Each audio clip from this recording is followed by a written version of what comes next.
Normally, when your body undergoes ketogenesis, the carbonic anhydrase buffering system is able to balance all that extra hydrogens that produced, so you don't end up seeing a bunch of pH changes within the blood. But what happens if ketogenesis goes unregulated? Stay tuned to figure it out. So first up, let's review a little bit about ketogenesis. Ketogenesis is when your body is using ketones, which come from fatty acids or from amino acids, in order to convert it into acetyl-CoA, which can then enter the citric acid cycle and go on to make more energy. The cells that need that energy are all over the body, but the main place where your body is able to do ketogenesis in the first place is in the liver. So the ketones that are made from the liver have to travel throughout the blood to be able to get to their target cells and do what they need to get done. All of those ketones have a carboxylic acid attached to them, and that hydrogen on that carboxylic acid is going to leave as soon as that ketone hits the blood. There's going to be a whole lot more hydrogen in the blood that's free flowing, which means the pH of the blood could go down real quick. Your red blood cells, or erythrocytes, have something called carbonic anhydrase, which is an enzyme that helps with this reaction occurring to make sure that that hydrogen stays getting converted into water and carbon dioxide and keeps the pH balanced. This reaction can only happen if there's enough bicarbonate, or the HCO3 minus. What happens if that bicarbonate is limited? So before we talk about how this stuff happens, it's going to be helpful for us to define some of these words.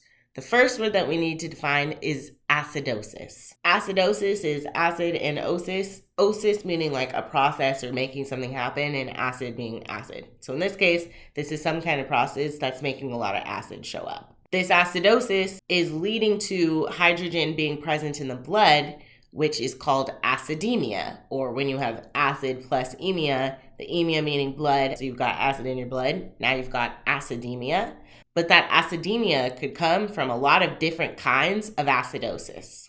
In this video, we're specifically talking about ketoacidosis. So the process we're going to be focusing on is how ketones are making that acidemia, or how ketoacidosis leads to a pH change in the blood.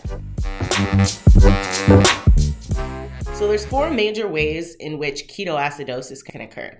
The first one is if you have a dysfunction in the liver. We talked about how ketogenesis predominantly occurs in the liver, or the liver is where those ketone bodies are made. So if the liver isn't functioning right and it's making way too many ketone bodies, it's not listening to any other signals, not being regulated anymore, it's just making ketones, that's going to lead to an acidemia or ketoacidosis. The second way that this can happen is if you have increased glucagon in your blood. So glucagon is released when you don't have glucose around, and it signals your liver to make more glucose. And when it's not able to make more glucose, it signals your liver to do ketogenesis.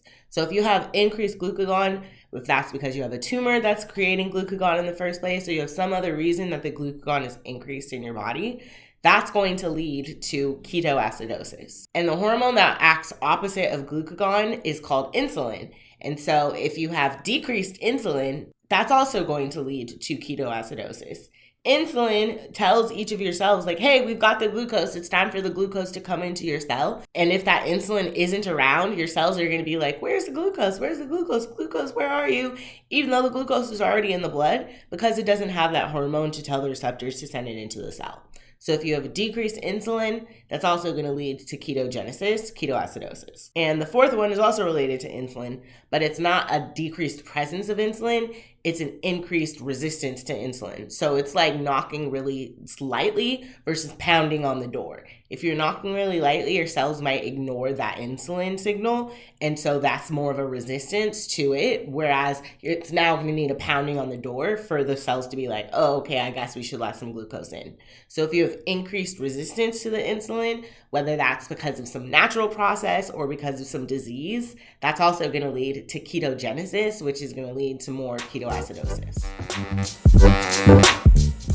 Any regulation of insulin is how we talk about diabetes for the most part. So both insulin sensitivity and decreased presence of insulin are going to be related to diabetes. And if you have ketoacidosis that's happening because of something that's also related to diabetes, this is called diabetic ketoacidosis.